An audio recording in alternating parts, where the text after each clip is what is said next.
Welcome back. સમાચારોમાં આગળ વધીએ. લોકસભાની ચૂંટણીને લઈને કોંગ્રેસે બેઠકનો ધમધમાટ શરૂ કર્યો છે. પ્રદેશના તમામ હોદ્દેદારો અને આગેવાનોને ચૂંટણીની કામગીરી સોંપવા માટે આજે કોંગ્રેસના ધારાસભ્યોની બેઠક મળવા જઈ રહી છે.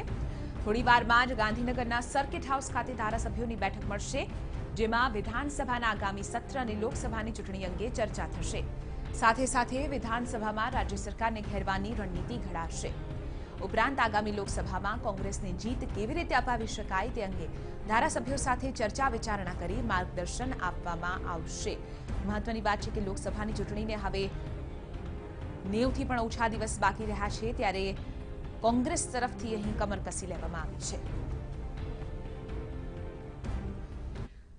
તો આજ મુદ્દે વધુ જાણકારી મેળવીશું TV9ના સંવાદદાતા નિર્મલ દવે પાસેથી. નિર્મલ, એક રીતે કહી શકાય કે લોકસભાની ચૂંટણી નજીક આવી રહી છે, તેમ તેમ કોંગ્રેસમાં બેઠકોનો ધમધમાટ વધી રહ્યો છે.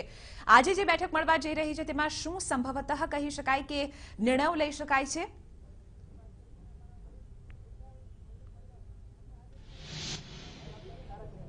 ચિત્રા, લોકસભાની ચૂંટણીની અંગેની રણનીતિ તો ઘડવાની છે, પરંતુ તેની પહેલા આવશે વિધાનસભા સત્ર. વિધાનસભા સત્રમાં રાજ્ય સરકારને કેવી રીતે ઘેરવું તે એક અત્યંત મહત્વનો પ્રશ્ન અત્યારે વિપક્ષ માટે છે, અને આ જ કારણોસર પણ બેઠકનું આયોજન કરવામાં આવ્યું છે.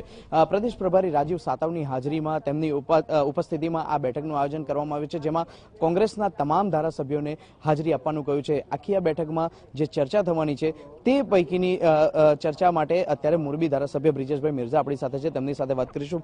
બ્રિજેશભાઈ, મહત્વનો મુદ્દો કયો રહી શકે છે? સ્વાભાવિક લોકસભાની ચૂંટણી આવી રહી છે, ત્યારે ગુજરાત વિધાનસભાનું જે સત્ર છે એ ફૂલ ફ્લેજ સત્ર નહીં મળે, અને વોટ ઓન એકાઉન્ટ રજૂ થશે. અને આ વોટ ઓન એકાઉન્ટ જે ટૂંકા ગાળાનું સત્ર મળશે, તેમાં સરકારની નિષ્ફળતાઓને ઉજાગર કરવા માટેની રણનીતિ આજની બેઠકમાં અમે મુકરર કરીશું. અને સરકાર જે રીતે ભારતીય જનતા પક્ષની કેન્દ્ર સરકાર હોય કે ગુજરાત સરકાર હોય, જે દરેક ક્ષેત્રમાં નિષ્ફળ ગઈ છે, એની નિષ્ફળતાને ઉજાગર કરીને અમે કોંગ્રેસની 26 લોકસભાની બેઠકો જીતવા માટે અમે સૌ કમર કસીશું. બ્રિજેશભાઈ, વાત કરીએ તો ખાસ કરીને ગઈકાલે એક હેકર દ્વારા દાવો કરવામાં આવ્યો હતો કે ઈવીએમને હેક કરી અને 2014ની લોકસભાનું ઇલેક્શન ભાજપ દ્વારા જીતવામાં આવ્યું છે. આ મુદ્દો કેટલો ચર્ચા માટે મહત્વનો રહેશે? આ અંગે અમારું રાષ્ટ્રીય નેતૃત્વ ચોખવટ કરી ચૂક્યું છે, અને જે રીતે કાનૂની પડકાર ભૂતકાળમાં પણ અમે આપ્યો છે, એ રીતે આ જે વાત બહાર આવી છે એને અમારું રાષ્ટ્રીય નેતૃત્વ ચૂંટણી પંચ સાથે પરામર્શ કરીને યોગ્ય કાર્યવાહી કરશે. અત્યાર સુધી બ્રિજેશભાઈ જોવા મળતું હતું કે ભાજપનું કોંગ્રેસીકરણ થઈ રહ્યું છે, પરંતુ કોંગ્રેસનું પણ હવે ભાજપીકરણ થઈ રહ્યું છે. હવે જ્યારે 2014માં ગુજરાતના મુખ્યમંત્રી અને દેશના વડાપ્રધાન મોટી વાતો કરી અને જે રીતે કોંગ્રેસના જે ધારાસભ્યો હતા એને સંસદ સભ્યો બનાવ્યા, તદુપરાંત જે રીતે ધારાસભાની ચૂંટણી પહેલા 2017માં કોંગ્રેસના આગેવાનોને જે રીતે ભાજપમાં ભેળવા, એટલે એમની જે વાત હતી કે કોંગ્રેસ મુક્ત ભારત, હવે એમાં ભોંઠા પડ્યા છે અને હવે એમ કે છે કે કોંગ્રેસ કલ્ચર મુક્ત ભારત. આ બેહુદી વાત પ્રજા સ્વીકારતી નથી, અને સ્વાભાવિક અમે રાજકારણમાં અમે કઈ ભજન મંડળી ચલાવતા નથી. જે રીતે એ પોતે અમારા અઠંગ ખેલાડીઓને જો હાઈજેક કરી જતા હોય, તો અમે પણ એના ગઢમાં ગાબડું પાડી શકવાની પૂરી ક્ષમતા ધરાવીએ છીએ. અમારી પાસે તો શિષ્ય નેતૃત્વમાં આ એક જેને કહેને કે વારસામાં અને ગળથુથીમાં પડેલી કલા છે. હાઈજેક કરવાની આપે વાત કરી, એટલે કહી શકાય જોડતોડની નીતિ. જો રાજકારણમાં જે રીતે ભારતીય જનતા પક્ષે લાજને નેવે મૂકી છે અને જે રીતે પોતે આગળ વધી રહી છે, ત્યારે કોંગ્રેસ પક્ષ પણ સમસમીને બેસી ન રહીએ, ઈંટનો જવાબ પથ્થરથી આપશે. લાજ કોંગ્રેસ પક્ષ પણ મૂકી દેશે એમ?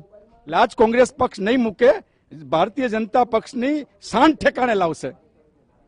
આભાર બ્રિજેશભાઈ. તો જે રીતે ધારાસભ્યનું કહેવું છે કે જોડતોડની નીતિ પણ જે રીતે જોવા મળી રહી છે, ત્યારે કોંગ્રેસ પણ શાંત બનીને બેસી નહીં રહે. આગામી સમયમાં જે રીતે વિધાનસભાનું જે સત્ર બેસવાનું છે, શક્યતા 7 દિવસનું આ સત્ર રહેશે, લેખાનું દાન કરવામાં આવશે, અને તેવા સમય દરમિયાન જો કેવા પ્રકારની વાતચીત કરવી, કયા ધારાસભ્યોને ત્યાં કેવા પ્રકારની વાતચીત કરવી, કેવા પ્રકારની ચર્ચા કરવી, તે અંગેની ચર્ચા કરવામાં આવશે. મહત્વની વાત છે કે જે બેઠક છે, અને બેઠકમાં વધુ એક અત્યારે ધારાસભ્ય છે વિરજીભાઈ ઠુમ્મર, તેમની સાથે વાત કરીશું. વિરજીભાઈ, આપે અત્યારે એક નિવેદન કર્યું હતું કે મોદીને પણ આપ સ્વીકારશો, નજર મારી સામે રાખીને કહેજો. ભારતીય જનતા પાર્ટીનો કોઈ પણ કાર્યકર્તા કોંગ્રેસના સિદ્ધાંતો સાથે, ગાંધીજીના સિદ્ધાંતો સાથે, અમારી રાહુલ ગાંધીની જે નીતિઓ છે, કોંગ્રેસની જે નીતિઓ છે, સરદાર વલ્લભભાઈ પટેલની જે નીતિઓ છે એને સ્વીકારવા માટે જો આવતા હોય અને માત્ર કોમવાદી તાકાતની સાથે તે કામ કરતા બંધ થતા હોય અને સાથે મળતા હોય તો કોઈને સ્વીકારવા માટે અમે તૈયાર છીએ, પરંતુ અમારી નીતિઓ પ્રમાણે એને ચાલવા માટેની પ્રયાસો કરવા પડશે અને અમારી સાથે ચાલવું પડશે તો જ અમે સ્વીકારવા માટે એને સંમત છીએ. તો વીરજીભાઈ ઠુમ્મરનું પણ કહેવું છે કે જે રીતે ભાજપમાંથી કેટલાક નેતાઓ કોંગ્રેસમાં જોડાઈ રહ્યા છે, કોંગ્રેસમાંથી પણ કેટલાક નેતાઓ ભાજપમાં જોડાઈ રહ્યા છે, ત્યારે જોડતોડની જે નીતિ ચાલી રહી છે તેવા સંજોગોમાં અત્યારની આ પરિસ્થિતિ ખૂબ જ નાજુક છે. લોકસભાની ચૂંટણી એ નજીક છે અને તેવા સંજોગોમાં આ બેઠક અત્યંત મહત્વપૂર્ણ બની રહેશે. બિલકુલ આભાર નિર્મલ, સમગ્ર મામલે જાણકારી આપવા બદલ. તો આપને જણાવી દઈએ કે લોકસભાની ચૂંટણીની સાથે સાથે વિધાનસભા સત્ર જે શરૂ થવા જશે તેને લઈને પણ કોંગ્રેસ આખરે કઈ રીતે રણનીતિ ઘડાવે છે તે જોવાનું અહીં મહત્વપૂર્ણ રહેશે, કારણ કે અનેક એવા મુદ્દાઓ છે કે જેને લઈને કોંગ્રેસ તરફથી આક્રમક અહીં વિરોધ કરવામાં આવી શકે છે વિધાનસભા સત્રમાં, જેને લઈને આજે સર્કિટ હાઉસ ખાતે બેઠક મળશે.